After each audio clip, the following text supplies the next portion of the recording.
On this episode of Warikoo, I share with you how I live my 20s, but with a spin.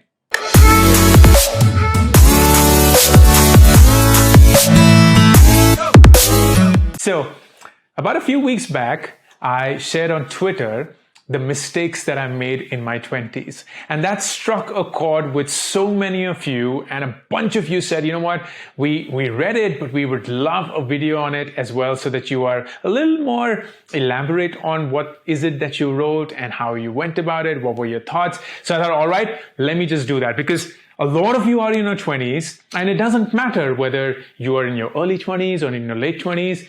But the fact is that all of us have a very different way and a different understanding of how do you approach your life in your 20s. And I feel that the 20s is the most productive decade that you can have, where a lot can be sorted, provided you think about it in the right way. So here is the list of mistakes that I made when I was in my 20s. Number one, I continued to pursue my education because I was good at it and did not even stop to ask myself, am I happy with it? This was my US education where I was there for a PhD. I was good at my PhD, but I very rarely until then had stopped to ask myself, does that make me happy or not? And the answer was clearly it did. Just because you're good at something doesn't mean that you automatically become happy doing it. Next mistake. I looked down upon people who used to smoke or drink or party every weekend because I felt that they were losers, and I felt that they were the reasons that the world comes down. I am not proud of this. I am actually extremely embarrassed at how I was back then, this judgmental individual who used to like, you're smoking, you're drinking, you're worthless, you're not good at anything. And it's now that I realize that it's not what you do. It's not what you do. It's not what you do. It's who you are underneath that defines you. This is a famous quote from Batman, The Dark Knight. And it stayed with me because it's very easy for us to draw interpretations of who we are basis what we see of them in public life. But it's what they are underneath that drives them, which defines who they are. Next mistake. I read books that make me look cool without truly understanding what I could learn from those books. You know, those really cool books you pick up, Fountainhead from Ayn Rand, this is what I want to read and I'm 21, 22, that's the right book for me, or some heavy duty book, some heavy literature, some heavy fiction or whatnot. But you rarely understand, stop and ask yourself, is that something that is giving me what I need? Do I really even understand what those books stand for? Or for that matter, all those who you hang around with, whether it's books, whether it's people. And that's why the lesson. People do not remember you for the company you keep. They remember you for who you become because of the company you keep. Next, I felt morally obligated to help everyone in distress. And if they continue to remain unhappy, I blame myself. This was a big thing in my 20s. I almost assumed that the weight of the world was on me. Every person who needed to get sorted in life had to depend on me to be sorted, and I had to save them from the bad habits. I had to save them from the bad relationships. I had to save them from the bad choices. And if they continued to make them, I blamed myself. I was like, I must be doing something wrong for them to be continuously unhappy. And that's why the lesson, the best gift that you can give yourself and to others is to take care of your own happiness. You are responsible for your own happiness, first and foremost. And only once you've got to that point do you have the right to manage or to even handle someone else's happiness. Next lesson. I felt that the lack of money was the root cause of our family problems. And once we have money, we'll not have any problems. And I was just so wrong. We grew up without any money. My dad didn't make very wise career choices. At least In hindsight, it doesn't seem like it, but back then, they just didn't pan out well for him. And we were constantly in debt. We never had enough money. We always were living in borrowed money, hand-to-mouth existence. And I hated money because of that. I just felt like money was the core reason for all our problems. And once we have money, all of those problems will go away. Our problems are the stories we tell ourselves of how everything will be fine when we get what we want. And if we were to get rid of that story, we will get rid of that problem. Next mistake. I felt that rich kids will never make it in life because they got everything on a platter, so they don't even know what it is to struggle. Their privilege will always harm them. I always felt that they will never make it. Like they're just grown up with so much of comfort, with so much of privilege that they will never really know what it is to live life like the way I lived life. And that is a mistake because it's not the privilege that harms us. It's not the fact that you were born into a rich family that harms us. It's our lack of awareness of our privilege that harms us. If we just assume that we have worked hard to get where we are, that we have done everything on our own merit, and there is nothing that came to us because of luck, because of where we were born, that's the problem. But if we are constantly mindful of what is it that we have as a blessing, then that will never harm us.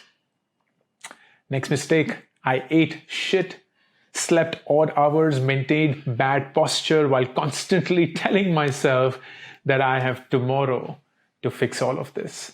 The first 32 years of my life, I was overweight, I was a late riser, I was never disciplined about committing to the right food or committing to a health regime, taking care of my own body.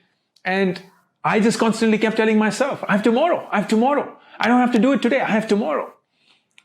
And the excuse is the distance between who you are and who you wish to be.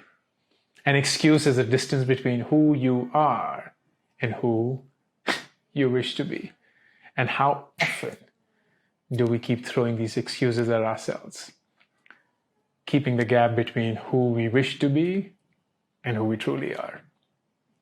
Next mistake. I really tried hard to please people.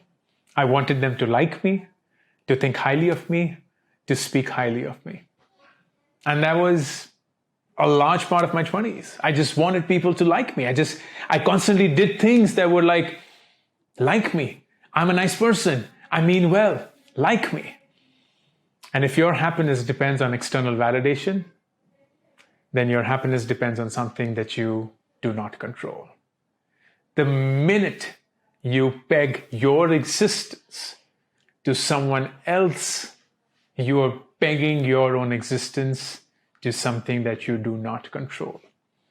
And that, in hindsight, is such a big mistake. Next one, I took loans because I didn't have money as yet. And I kept telling myself, but I will have money in the future. And that's why it is okay to take a loan. But if you do not have the money to pay for something right now, you do not have the money to pay for something. That's it. That's just it. You can take a loan, and I'm not suggesting that taking loans is bad, but always recognize that you are paying not through your own money, but through borrowed money. You are pegging yourself to something that will come in the future, and hopefully it will continue to, but in the event that it doesn't, you still bought something that you couldn't afford. And that should always be there at the back of your mind. Next mistake, I didn't think subjective topics such as psychology, business ethics, human resources were needed or even important. I always thought that business was all about finance and about marketing. I never thought that these fuzzy, subjective things are even important. Like who cares about human resources? Who cares about psychology? Like who does psychology? Losers. And that is the mistake that I made, because today I recognize that business is not about finance, it's not about marketing, it's about people. It's about your understanding of people and how you treat them. And this isn't just about your employees, it's about your customers, it's about your vendors, it's about anyone that you interact with during your business, because how you treat them and how well you know them is all that there is to it. Next mistake, I assumed if I speak well and I speak confidently, it will cover up for the lack of content that I have. I just assumed that if I get up on stage and we were like, oh, I can speak in English and I can speak rapidly, I can speak with confidence and I can speak with the body language, people will just believe the shit that I speak. That's not true, because you cannot lie on stage. You cannot lie on stage because the audience will always know it is within your heart. It just shows. If you do not know what you're talking about, it just shows, and shows instantly. And there, your fake confidence, your fake posturing does not come in any help. It's just fake. Next mistake. If people approach me with their problems, my job was to determine whether the problem was worth my time or not. And if it was, then my job was to fix it. If people approach me with a problem, I was like, I'm the fixer, I'm the solver. That's why they've approached me with the problem.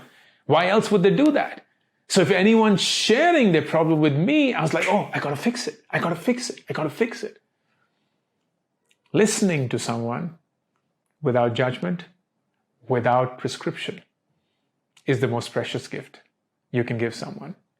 If you just listened, not with the intent of replying, but only with the intent of listening, then you would give them a beautiful gift. Next, I need to have a plan. A plan is the only way that you get to any point in life. If you do not have a plan, you do not have any chance of getting to anywhere. That's what we're all told, right? We're always told the only measurement of whether you will even be successful in the first place or not is, do you have a plan? Do you have a plan? And that's why we're always building plans. Right from a very early age, we're like, oh, I got to do this, and then I got to do this, and then I got to do this. And if there is no plan, we suddenly start feeling shaky. We suddenly start feeling that we're not good enough, that we're not on stable ground, that we have no basis to go anywhere, and that's why we will never reach anywhere. But today, I know to not have a plan and to be okay with it is the best plan. Because great opportunities do not come with the subject line, great opportunities. They just come, right? And if you have a plan where you're putting your blinders on, where you're like, I'm not going to look left and right, I'm not going to look at anything else, and this is the plan, and that's the only thing that I go for, you will just say no to a lot more things that you could perhaps enjoy and be joyfully impressed and just surprised by, because they came your way and you were willing to say a yes to them. I looked around and saw that everything was designed to make our lives comfortable. And so I assumed the purpose of life is to make life comfortable. I just assumed that everything that I have to do is only with one mission, and that's to make my life comfortable. To have money that I have so much of that I can make my life comfortable. To have everything around me that puts no stress on me. I'm never thinking, I'm never anxious, I'm never stressful. I'm just always in this perpetual mode of comfort. And it's today that I realize that avoiding the comfort trap is the difference between who you are and who you could have been. Because only when we get uncomfortable do we challenge ourselves and realize what is it that we are capable of. Next, if I said something, wrote something, shared something, I felt dejected when no one cared, when no one responded, when no one commented. And this is so true for all of you who are 20s right now, because there's just so much of social media where you're writing content, you're putting up your best pictures, you're putting up stuff that you've written, you've experienced, and you suddenly at the mercy of all those who are clicking, commenting on it. And if they don't, you feel shitty about yourself. You feel shitty about who you are, whether your content is good enough, whether what you're going through, your life, is sexy enough or not. And today, I know that no one owes you their time and their money. No one owes you their time and their money. You earn it every single day by the work that you do. I had to make money fast, buy my parents that house, buy that fancy car, that vacation. I had to make money fast to buy stuff. That was the thing. Oh my God, 27. I'm not even earning. I don't have a car. I don't have anything else. God, I'm so late. I am turning 30. I don't have that house. God, I'm so late. I don't have that fancy phone. I don't have those fancy shoes. I don't have fancy clothes. God, I'm so late. I am just so much lesser than everyone else. I got to buy stuff, make money fast. And today, money can buy you stuff, but the biggest thing that money buys is freedom. The biggest thing that money buys is freedom, and that includes freedom from stuff. The day you have money, you will realize that what you're looking or going after is not stuff anymore. No one's going to remember you for the stuff you bought. They're always going to remember you for how you made them feel. But money will give you that freedom that nothing else will. And that will also include freedom from the stuff that you've been chasing so far. I assume that if you worked hard, really hard, you will eventually win. Working hard is the only thing that matters. I assume that if I work hard, then people will just notice. But that's not true. What you work on is just as important as how much you work on it. What you work on is just as important, because guess what? Even donkeys work hard. Even donkeys work hard. But what's the difference between a donkey and a human? What's the difference between us and them? That we can choose to work on meaningful things and then work hard on it, not things that are not worth our time. Working hard is a given, but working smart is the difference between a donkey and a human. Next, I blame myself for being late in the game. At 29, I was jobless with no money, no plan, no clue. And that's true. At 29, I just quit my first startup. I didn't have anything. I didn't make a lot of money either. I was looking for a job because that's the only thing that I can do. And I recently gotten married. I had financial responsibilities and no plan, no clue at all. And I remember looking at Mark Zuckerberg. I distinctly remember that was the time when The Social Network had come out, the movie. And I was so fascinated and mind blown with that movie. But at the same time, it made me feel shitty because I just felt, oh my God, at that young age, this dude has done so much and I'm 29 and I'm nowhere. And today I realize everyone is running a different race. In fact, I'd say that we're not even in a race. We're just on our own paths. Some are walking, some are running. And that's okay. That is okay. I don't need to compare myself with anyone because I am on a completely different path. We're not even in the same race. We're not even running a race. Next, I assume my work will speak for myself. If I do well, people will give me what I deserved, what I wanted, and what I needed. I never asked. And that is so wrong. That's a mistake. Because it doesn't matter that if you do all the right things, it also matters whether you ask. At the end of it, if you don't ask, the answer is always no. If you don't ask, the answer is always no. 90% of what happened to me in my 20s was because of my luck. It's just true. I'm here as the guy who stands in front of you, who was there at the right time in the right place and just completely lucked out. And as much as I'm grateful for that, I wish I knew better. Because today I know that the 20s should be about discovering yourself. It's about discovering what all is there. But so many of us spend our 20s in trying to stabilize ourselves. We spend the 20s in trying to be like, oh, I got to find my feet. I got to find what is it that I want to do for the rest of my life. And that needs to be as early as possible. But I today recognize that the joy of the 20s is if you meet as many people as you can, if you do as many jobs as you can, if you explore as many streams as you can, find out what is it that you're good at that makes you happy. And if you spend your entire 20s in this journey and you figure out what is it that you're good at and what makes you happy, then your 30s is all about doing that one thing and becoming the best at that by a mile and more. I'm embarrassed at who I was in my 20s, underconfident, people pleaser, overweight, stuck on one path, bad with money, judgmental. But I'm glad that I was all of that because today I know who is it that I don't want to be. And I end with a very famous quote from Jim Carrey, the actor, who says, I wish everyone could get rich and famous in everything that they ever dreamt of, so that they see that's not the answer. I wish you the best in your 20s. Until next week, thank you. Please don't forget to subscribe to this channel so that whenever we put up a new video, you're aware of it.